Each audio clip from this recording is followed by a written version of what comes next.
Jatend piny Kenya Moluor William Samoei Ruto nyiso oganda mawuok Imbo mar piny Kenya kata Western mar mondo mi gine ni gimedo ndikore mathoth kaka jolut ombulu motelo ne yiero ma higa manyien mar 2027 ka otwag e kinde mabende koro ne obago nyasi kanyindo ne klabu nogo mar AFC Leopards mawuok e Imbo mar piny Kenya.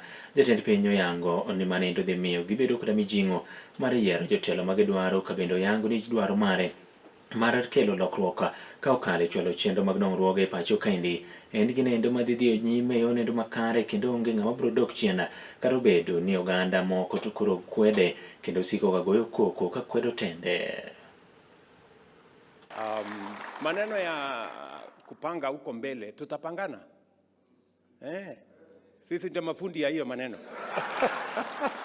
Tutapangana hapa mbele. Si ndio? Tutapangana hapa mbele, msikuwe na wasiwasi. Lakini unajua sasa kitu ya kwanza lazima mfanye ni ili kupangana hapa mbele inahitaji kura. Lazima kila mtu ajiandikishe kwa kura. Mwambie watu wetu, no, msiseme hivyo. Kuna watu Western Kenya, watu 1.5 milioni wako na ID, wana voters card. Na wanasumbua sisi watu hapo kwa shopping center. Wanatupigia makelele. You know? Sisi kama tunasumbua hapo na kupigia sisi sukuti. Mtu unapiga sukuti na una kura. Unatusaidia na nini?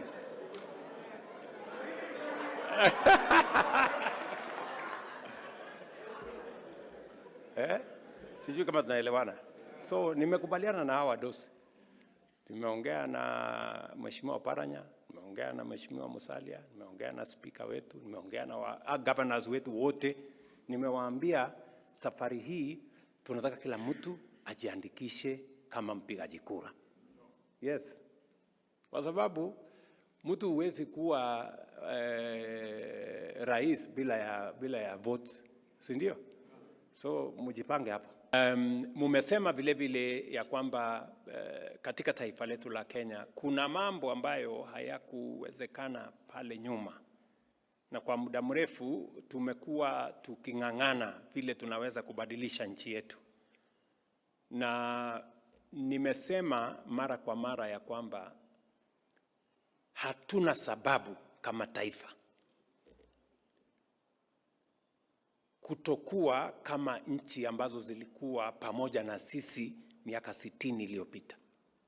Mimi nawauliza ninyi wana AFC, wakati nikiuliza wananchi wa taifa letu la Kenya, tulikuwa sawasawa na Malaysia, tulikuwa sawasawa na Korea, tulikuwa sawasawa na Singapore miaka 60 iliyopita. Leo hizo nchi zote ziko first world. Sisi bado tunang'ang'ana karibu na huko third world. Makosa ilitokea wapi hapa?